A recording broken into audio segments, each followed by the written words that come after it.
Ontem foi o dia de São Francisco de Assis, cristão extraordinário, dos poucos maravilhosos. Fazei-me instrumento de vossa paz. Onde houver ódio, que eu leve o amor. Onde houver ofensa, que eu leve o perdão. Onde houver discórdia, que eu leve a união. Onde houver dúvida, que eu leve a fé.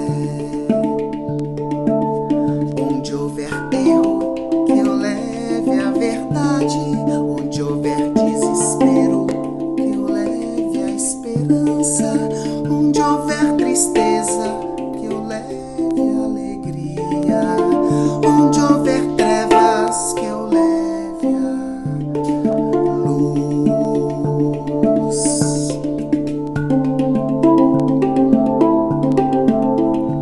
Ó Mestre, fazei que eu procure mais consolar que ser consolado, compreender que ser compreendido, amar que ser amado, pois é dando que se recebe, é perdoando que se é perdoado, e é morrendo que se vive para a vida eterna.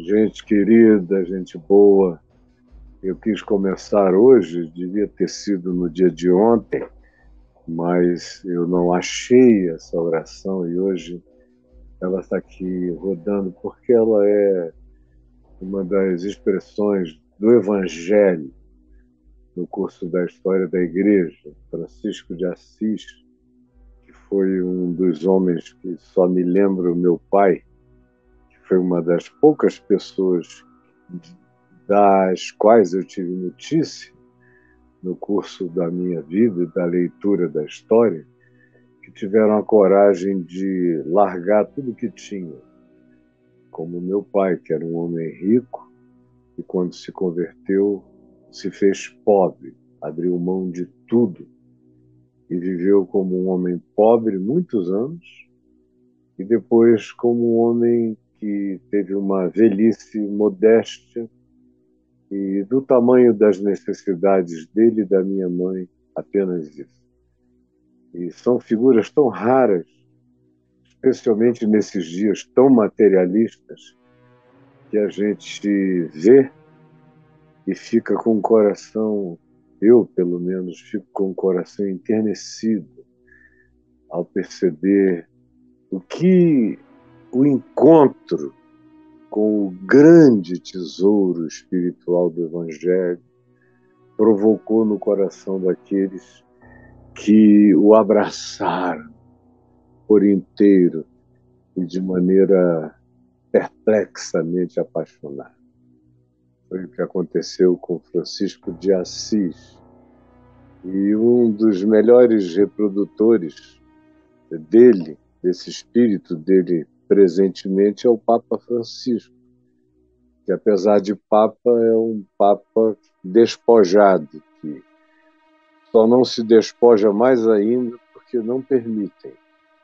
Mas considerando todo o aparato da realeza religiosa, da cúria, do Império Romano religioso do Ocidente e o Estado do qual ele é o representante, vamos assim dizer, o presidente, a autoridade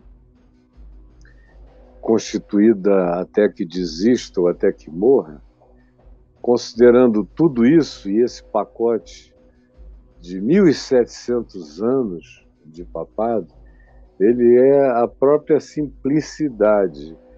É um mendigo lavado, vestido com roupas brancas, andando no meio daquela glória vaticana e tentando viver a vida mais simples que ele consiga no meio daquilo tudo.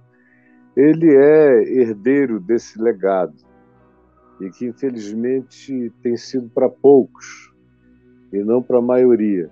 E você vê, por exemplo, deixando o meio católico e vindo para o meio protestante, evangélico e todas as demais derivações, é justamente o oposto.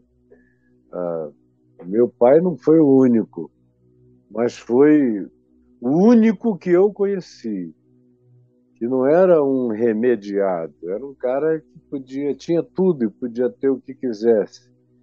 Tinha ficado rico em 10 anos, capacidade enorme de ganhar dinheiro.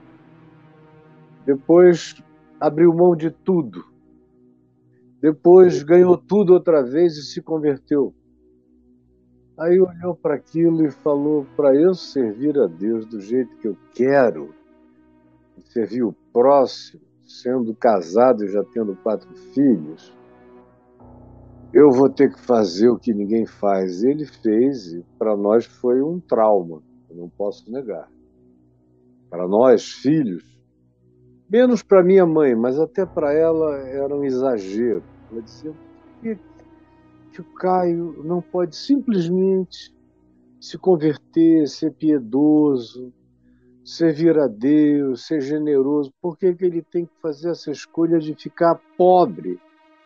Era algo que eu também não entendia, nem as minhas irmãs, nem meu irmão, ninguém na família, todos os irmãos dele, os amigos, era uma loucura. Acabou que a loucura dele se revelou como a coisa mais linda que poderia ter nascido da vida dele para a nossa percepção e se tornando o nosso legado, nossa comunhão, nossa grande referência humana, familiar e a nossa grande admiração. E eu não estou dizendo que é para ninguém viver assim, eu não vivo assim. Eu vivo uma vida simples, eu podia ser um homem riquíssimo, riquíssimo, se eu tivesse guardado os meus direitos autorais de livros, de áudios, de fitas, de tudo, de revistas, mas eu abri mão de tudo, nunca fiquei com nada.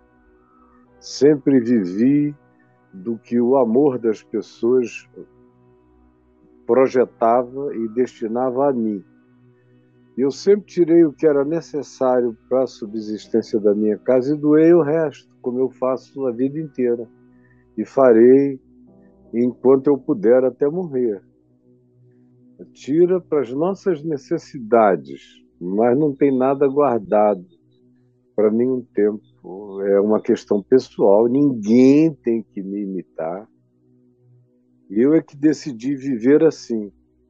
Graças a Deus tenho uma mulher que compreende e filhos que já se acostumaram. E que com o paizinho deles é assim que acontece, como foi com o meu.